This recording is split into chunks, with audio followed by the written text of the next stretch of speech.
Hello there everybody, Sam's Trains here, welcome back to the railway and welcome to another review. Today I'm going to be looking at my first ever locomotive from Walthers.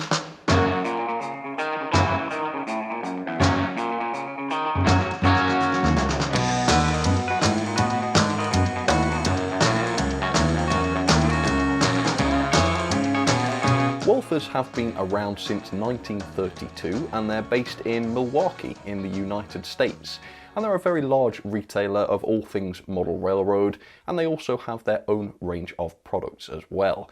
So when I say that today's locomotive is my first one from Walthers, I don't just mean it's the first thing I've ever purchased from them, because I have used them quite a bit in the past, but it's actually the first locomotive manufactured by Walthers.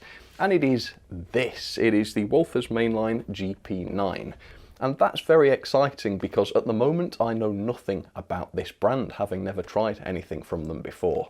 In fact, everything I know about this model I have read from the outside of the box. And one of the phrases is value and variety for model railroaders, which sounds like quite a good ethos.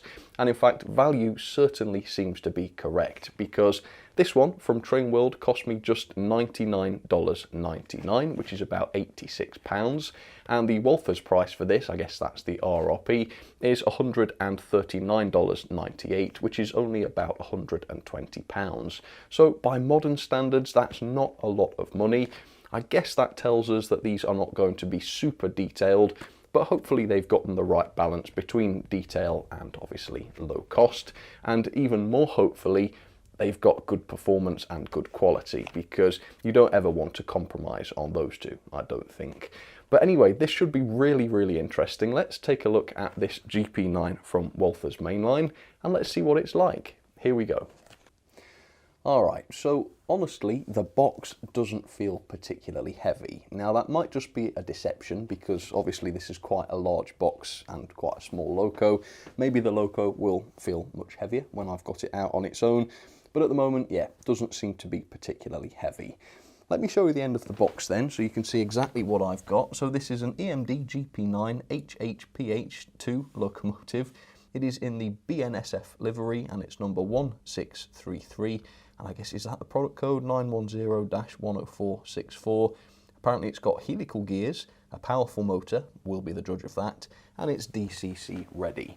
So that's a partial explanation for the low price. A lot of the American locos I buy are DCC fitted. This one's just DCC ready, which is fine for me, but obviously bear that in mind. And then briefly, if I show you the back of the box, there's nothing about the model here, but there's a little bit about Walthers themselves and their range. Gives you a bit more of an idea of what they're going for with models like this. Yeah, it's a budget range by the sound of it, or at least this loco is from a budget range. So, shall we have a look? I'm really interested to see what this is like. It's been a while since I've tried a brand that I've never tried before, so let's pull this out and take a look. So we have got some paperwork inside here. It's just a single sheet by the looks of it. Okay, congratulations, apparently. Oh, what have I won? No, I've just purchased one of a series of the finest running, most detailed model locomotives available today. Wow, I don't think that's for you to say, Walthers. I think I'll decide whether that's true. It is equipped with a die-cast chassis and a totally redesigned state-of-the-art drive system that is second to none. Alright, so it's going to perform better than anything else I've seen before. That'll be quite impressive at this price. Your new Walthers mainline HO scale GP9 diesel locomotive has been carefully hand-assembled and tested before leaving our modern factory. Blimey, guys, I've already purchased the model. It's here. You've got my money. You ain't got to sell it now, folks. Good lord. Alright, so we've got a section on authenticity, okay, section on performance, operation, and a little bit about Walthers, okay. And then upside down we've got lubrication and cleaning, information on cleaning the bearings, worm gears, idle gears, okay, conversion to DCC, follow the instructions under removing the body, okay, let's have a look at that then. So here we are on the back side. You've got an exploded diagram there, shows some of the details. It doesn't seem to be a terribly complex model, but then again, that's not a surprise because this does seem to be a relatively budget locomotive. Removing the body, it seems a bit of a faff. You've got to remove the couplings, you've got to remove the screws from the fuel tank, pull the fuel tank off, remove the 2 flathead screws from the frame, hold the shell carefully, avoid damaging the detail, lift the shell off the chassis. Reverse these steps to reattach, okay. Break-in procedure, yeah, that's fairly standard. And then we've got a parts list here with a slightly better exploded diagram that focuses on the chassis this time. And for a budget loco, less than £100, the mechanism does seem to be quite sophisticated, doesn't it? It looks as though perhaps both of the bogies are driven. Hopefully that's the case.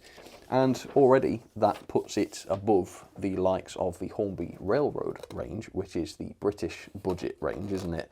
Because they tend to have just a single driven bogie with rubber tyres on them. Not a big fan of them, to be honest, so this could really set me off wanting a range like this for us here in the UK. Okay, well, I'm not seeing any accessories, but I think the front here is taped down, so unless I can overcome it with my fingers, which I think I can. Yeah, there we go. No knife required. Excellent. Okay, here goes. Let's have our first look. And yeah, it looks good, doesn't it? There's some fairly complex livery work going on there. I've got a bit of packaging under the handrail there just to make sure nothing gets damaged. So some thought's gone into this. Should be easy to pull this out because there's this bit of plastic on top. Oh, it's a snug fit though. That's very tight, that is, crikey. I suppose it stops it moving around, but yeah, it required a bit of manhandling, did that. So, loco out of the packaging, and I have to say, yeah, the whole lightweight thing was definitely just an illusion, because in the hands, it doesn't feel noticeably light at all. In fact, the weight seems really quite good. And looking at this thing, it looks absolutely fine, doesn't it? It's clearly not a super detailed locomotive, despite what the instructions tried to say. Yeah, that's fairly obvious from the start, but it doesn't look sort of Hornby Railroad-esque either, and yet it is quite a bit cheaper than a lot of the Hornby Railroad stuff, which is quite interesting. So we'll have to take a much closer look at this in just a second, and I'm really looking forward to that actually. But first of all, here's a little bit of background on the GP9s in real life. The EMD GP9 was an incredibly numerous design of Bobo diesel introduced in 1954 for use in the North and South of America. Over 4,000 units were produced in total over less than 10 years. The GP9 was fitted with a powerful 16-cylinder engine which produced a tractive effort in the range of 288 kilonewtons. That's more than a Class 55 Deltic to you British viewers. These locos were designed to be an improvement over the earlier GP7 design, and they were more powerful as a result, despite looking extremely similar. Some examples have been rebuilt over the years, and actually many of them remain in active service to this day, a feat that not very many British diesels can claim. A good number also remain under preservation at various museums and other places of interest. So there it is, up close for you, the Walthers GP9. And honestly, I think this is awesome. For the money, it is absolutely fantastic. And in fact, at this price point, it is putting other manufacturers to shame. It just goes to show what we're missing with the likes of the Hornby Railroad range, which, like I say, cost about the same as something like this. And there's a big difference between this model and the type of model you get from the similarly priced Hornby Railroad range, because those models were designed 30 or 40 years ago in some cases to be the best models they could possibly be at the time, and now they've aged horribly and yet they're still being sold today. The difference here is that this looks like a modern design. This looks like it was created recently to be as good as it possibly can be at a certain budget. And I think that is the difference, because this is not just some old model. And that's not to mention the quality mechanism that I think we're going to find inside this loco. So British manufacturers, I would love to see something like this for British modelers. Really good price, great looking loco, as this undoubtedly is, with a decent but relatively simple level of detail, producing a good looking and hopefully good running locomotive that we can actually afford to buy. At the moment, it really is just the Hornby Railroad range offering locos within this price bracket, and compared with this, those just really do not cut it. So let's start talking about this loco. The weight comes in at 374 grams, which is certainly better than I expected it to be, but it's still a little bit on the low end for a loco of this size. For instance, the Atlas GP40 was a bit heavier at 381 grams, and the Rapido RS11 was heavier still at 398 grams. But still, this doesn't seem to be too bad. In terms of decoration, for a relatively budget model, the paintwork is absolutely fine. As you can see, there's quite a bit of complexity here in the different yellow banding. The BNSF lettering on the side looks absolutely fine, no problems with that. Nice running number on the side of the cab, as you can see, and then on the ends we've got more running numbers and also a nicely printed logo, which also looks great. And I would say that the model has a fairly high quality finish as well. It's definitely not completely matte, is it? You can see a little bit of a shine going on with the bodywork there. Again, very, very reasonable at this price. In terms of separately fitted parts, I suppose they've kept this to a bare minimum. So these grills, for example, I don't think are separately fitted, but just look at them. The quality of the moulding there is absolutely fine. There's really no cause for complaint, at least not from me. The same is true of the fans on the top. There's obviously nothing separately fitted here, but they look absolutely fine. We've got some horns on the top. I think these might be separately fitted, and again, the quality of the moulding in those parts is great, no problem at all. The steps are really realistic. Look at the texture on those steps. You've got a really great moulding effect. Again, this is more cheaply achieved than we've seen on the likes of the Rapido RS11. Those are not separately fitted etched parts, but they still look fine. So it's just smart design, really, isn't it? The handrails do appear to be separately fitted, and these are extremely flimsy.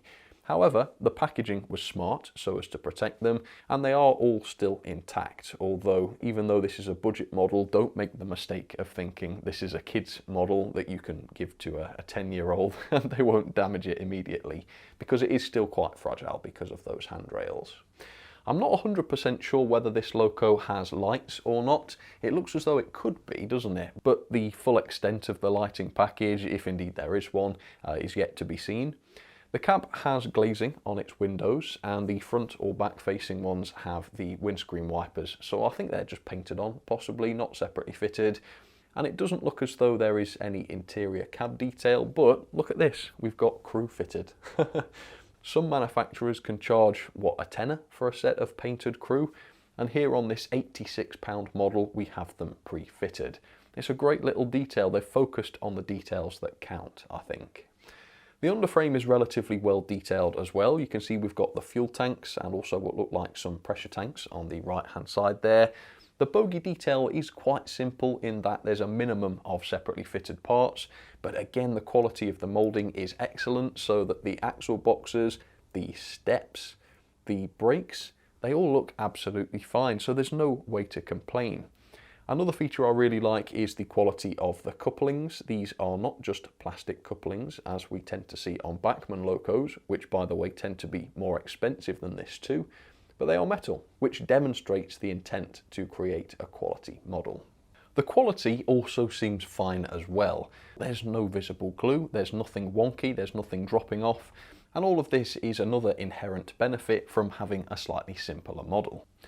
So all in all, it's clearly not a super detailed locomotive, but it has the detail that counts, I would say. It's got a good paintwork, which I think makes it look more detailed than it is, and ultimately it is affordable. And obviously for you guys in the States, models of this kind of quality usually cost an awful lot more for you guys. And yet here's one for like $99. If you're not having this shipped overseas like I am, if you're just using domestic postage, then it's going to be relatively inexpensive to have it delivered as well. Yeah, really, really impressed. It's not a super detailed locomotive by any means, but it has certainly exceeded my expectations at this price point. So level of detail gets a tick. Let's move on and talk about the performance and the mechanism, and if these are impressive too, then you can consider me a big fan of Walthers mainline. Okay, let's start. So there it is, the GP9 down onto the track, and I've got to say it looks pretty good from a distance, doesn't it? Not that it even looks bad up close, but it looks more than adequate from any sort of distance. The first performance test has already been filmed and I will show you how that went in just a second. Next though, I want to talk a little bit about the mechanism, and I'm pleased to say it's every bit as good as I thought it was going to be. First of all though, I want to read you a little extract from the instruction manual because it made me hungry when I read it, and I think it might for you as well, so listen to this. Performance. Start with a strong 5-pole skew-wound balanced armature can motor with anisotropic magnets. Anchor it in a heavy die-cast metal chassis and drive all wheels through a unique helical gear system to provide smooth power distribution and quiet running. Maintain momentum with all-wheel electrical pickup and dual-machined brass flywheels.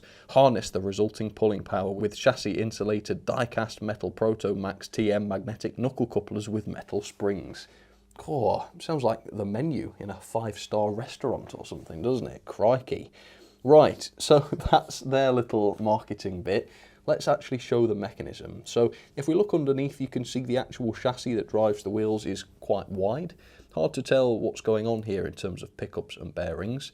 For removing the base keeper plates, there's no screws, unfortunately, so you've got to mess about with the clips. Not my favourite feature, as you probably will know. It's a little bit fiddly, but finally getting the base off. Wow, look at this. You've got proper turned metal bearings, separately fitted to the axles. Looks as though the pickups are done through those bearings, which again is not my favourite design. It does mean that the two halves of the axles have to be insulated, which introduces a little bit of a weakness. But you know what, if it's reliable and if it lasts, then I'll be fine with that, I reckon. Also, look at these helical gears. Helical, of course, meaning there's a slight twist to the gears, which makes them a little bit more efficient and produces a bit of a smoother motion as well, which is nice. Now, the body removal was not great. I think it would have been a lot better if these instructions referred to a labelled diagram, perhaps, because at one point they refer to some flat-headed screws, and I can't see any flat-headed screws here, and I actually ended up undoing the wrong ones and pulling on some wires. The screws they actually meant were these ones, which I would call like a truss or perhaps a flanged screw. Not what I would call a flat screw, so either it's a mistake in terminology or we call them different things over here in the UK, but either way, let's not use terminology. A labelled diagram, that would have been much better. However, look at this mega impressive chassis. Heavy die cast, loads and loads of metal on board. There is the 5-pole motor just there with a very large flywheel fitted to it. It's got LEDs at both ends, directional ones, and a 21-pin DCC socket, which once you've gotten the body off is quite easy to access, which is great. And then finally the gauging is 14.4mm back to back, very, very close to the standard. So overall it's a really good quality mechanism. A few design choices that I'm not the biggest fan of, but as long as the performance is fine, no worries.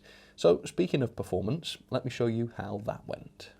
Alright, I'm actually really looking forward to this, reading about the mechanism. It sounds absolutely awesome, but how is it in practice? Let's find out. Does the loco work? Forwards direction, let's see. Giving some power now. Yes, in a word, yes, it does work. And also, I am seeing lights. So we've got directional lighting, which engages when the loco comes forwards, and then in reverse we've got nothing on. And that's the same on both ends. So yes, we have lights. Again, Hornby Railroad locos, which I keep mentioning solely because they cost about the same. I can't think of any of those that actually have directional lighting. So that is another massive point in this loco's favour. Alright, so I have to say it's very nice and smooth. Here it is at 50%. Yeah, it's quiet, it's smooth. This seems to be, again, a big step up from other locos that I've purchased at this sort of price. That's great. Let's see what sort of flywheel effect we've got, because according to the diagram, and you'll know for sure, there is a flywheel here, cut. Yeah, not just a sudden stop, it gradually decelerates, so it's definitely got a flywheel.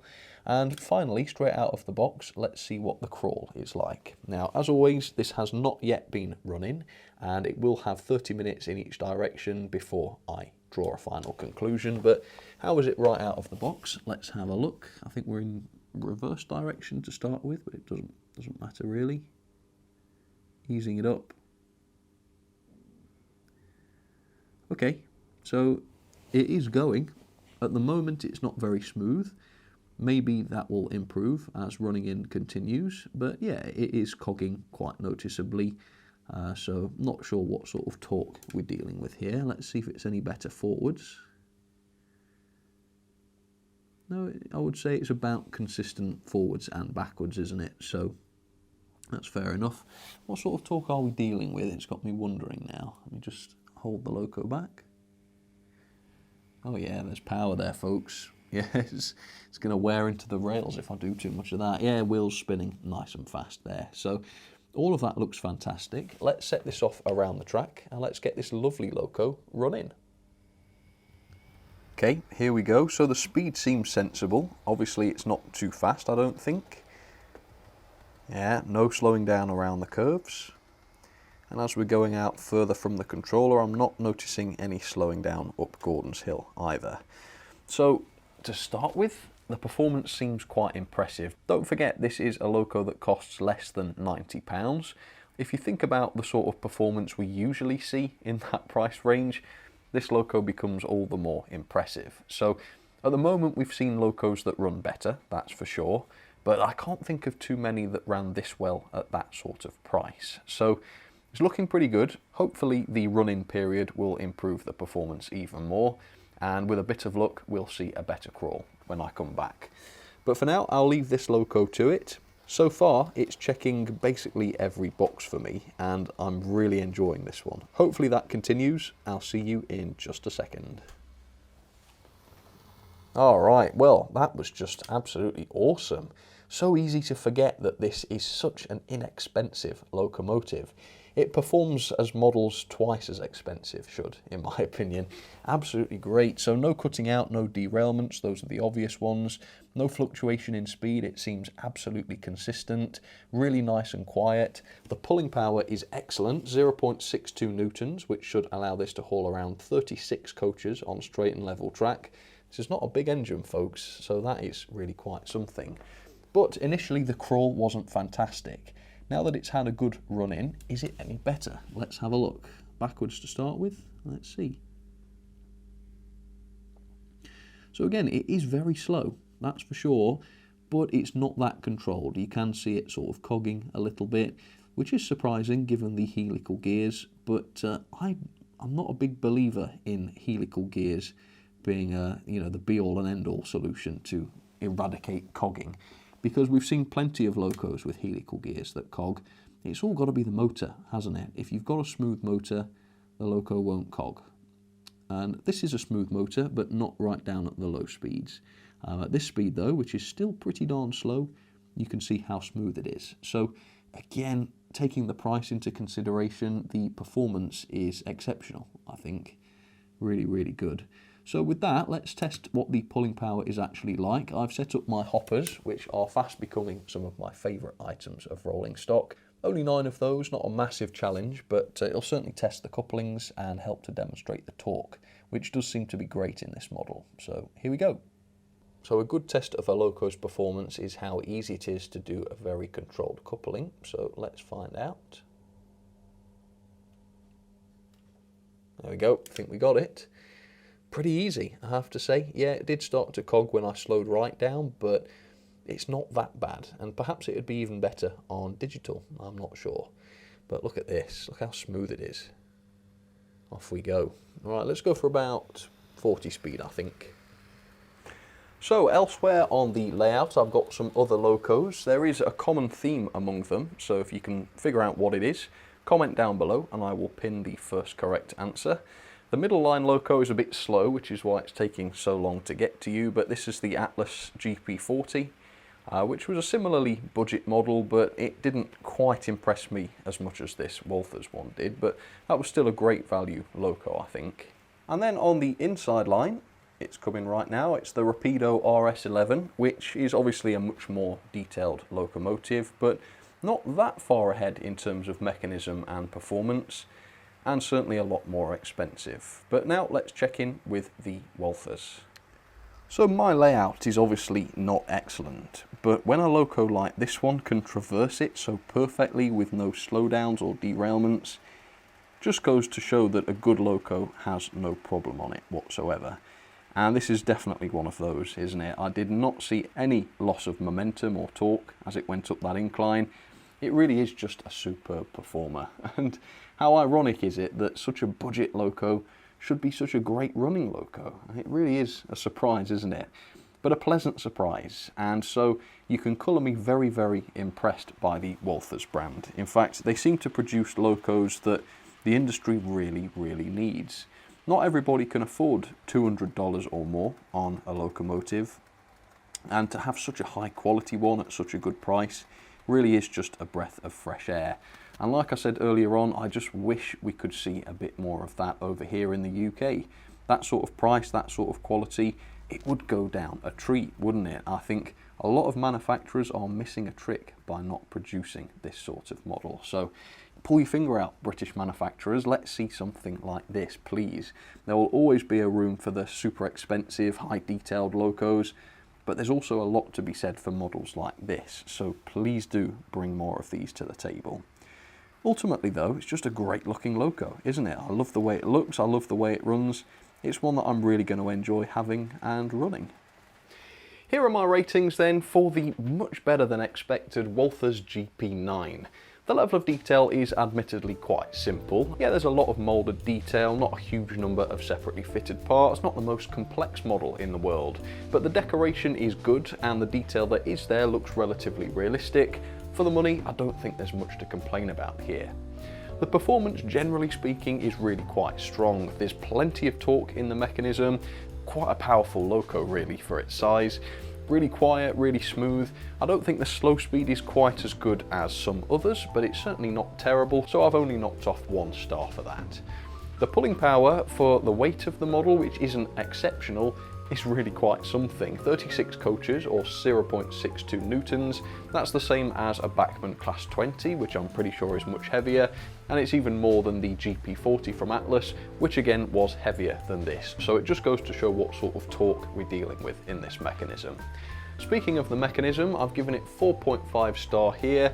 Generally, great mechanism. We've got proper bearings on the axles, all-wheel drive, helical gears, 5-pole motor, decent flywheel, lights, and a reasonably easily accessible 21-pin DCC socket. I've knocked it off half a star here because of the clips which hold the bogies on and the slightly fiddly body removal, which wasn't helped by the slightly unclear instructions. Besides that though, great mechanism. The quality for me is a 4 star. Again, not a huge lot wrong with the quality here. We've got a great heavy die-cast chassis. The detailing was well applied. I think the handrails were a little bit too flimsy for my liking, but otherwise, yeah, absolutely fine. Value for money though is really where this shines. $99.99, that was the price I paid from Train World, or the Walthers RRP of $139.98. They both seem really reasonable. For £86, that's what it is in GBP, you just can't go wrong, so it's 5 star. So that's an overall score of 8.25 out of 10, and that just shows that it is possible for simpler models to get good scores on my reviews, and I'm really pleased to do that. So let's put it into the logbook. There we go, yeah, 10th place above the Bachmann D11 and below the Hornby L1 tank. Very, very impressive. Well folks, thank you so much for joining me for yet another American diesel review. I've enjoyed this one a lot more than in the past actually. And I will definitely be interested to try more models from Walthers.